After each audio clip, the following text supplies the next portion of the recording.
Փորձենք հնարավորինս ձեռնպահ մնալ մարդկային գործոնից։ Քաղաքաշինական թույլտվությունների գործընթացում բազմաթիվ գործառույթներ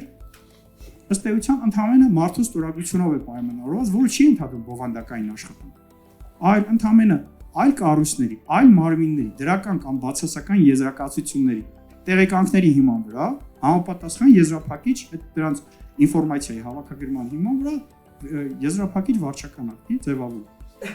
Բայց այնինչ թե օրենսդրությունն է նախատեսում, որ եթե այդ դրական դիրքորոշումները կան, ապա ավտոմատ է դա ենթադրում, որ պետք է թողարկվի, թե ներկայիս թվային տեխնոլոգիաներն ունեն հնարավորությունը ընձեռում։